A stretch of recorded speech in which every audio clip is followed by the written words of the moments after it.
Hindi lang basta concert ang nangyari sa Las Vegas kagabi. Para sa maraming fans, parang pagtatapos ito ng isang napakahabang chapter ng BTS na ilang taon ding sinamahan ng milyon-milyong tao sa buong mundo. Sa huling gabi ng kanilang concert sa Las Vegas, ramdam agad sa buong venue na iba ang atmosphere. Mas emosyonal, mas tahimik minsan, pero mas malakas ang energy ng bawat kanta at sigawan ng fans. Parang alam ng lahat na espesyal ang gabing iyon. Habang nagsisimula ang opening performance, kitang-kita kung gaano kasolid ang connection ng BTS sa audience.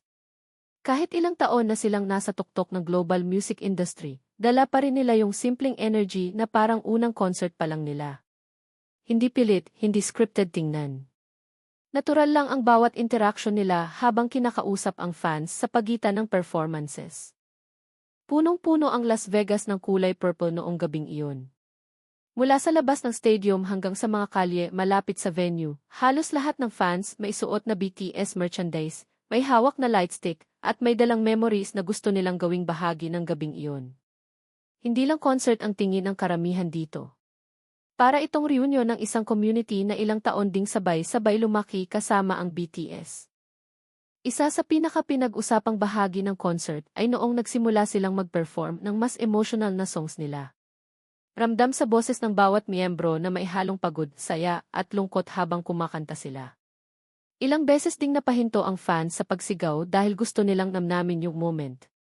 Kahit sa simpleng pagtingin ng mga miyembro sa audience, may bigat yung bawat segundo. Si RM, bilang leader ng grupo, naging mas open din sa nararamdaman nila nitong mga nakaraang taon. Binanggit niya kung gaano kahalaga ang support ng fans, lalo na sa panahon na halos walang live concerts dahil sa pandemic. Habang nagsasalita siya, tahimik lang ang buong stadium. Yung klase ng katahimikan na bihira mong marinig sa concert na punong-puno ng tao.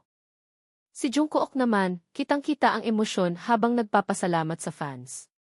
Marami ang nakapansin na parang pilit niyang pinipigilan maging emosyonal habang nagsasalita.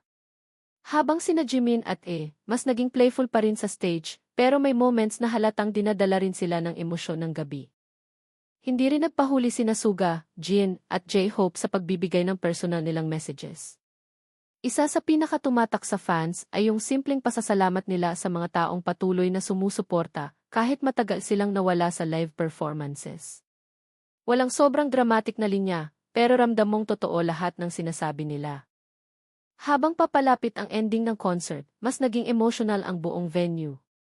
Marami sa audience ang umiiyak habang sabay-sabay kinakanta ang mga huling songs.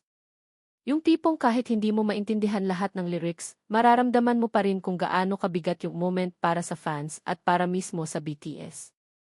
Pagkatapos ng final performance nila, hindi agad umalis ang fans. Marami ang nanatiling nakatayo habang paulit-ulit na sumisigaw ng pangalan ng grupo. Para bang ayaw pa nilang matapos ang gabi.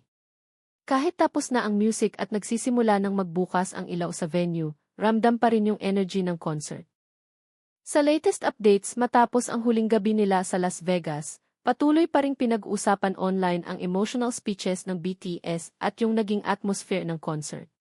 Maraming clips ang agad nag-viral sa social media, lalo na yung moments kung saan makikitang halos maiyak na ang ilang miyembro habang nagpapaalam sa audience.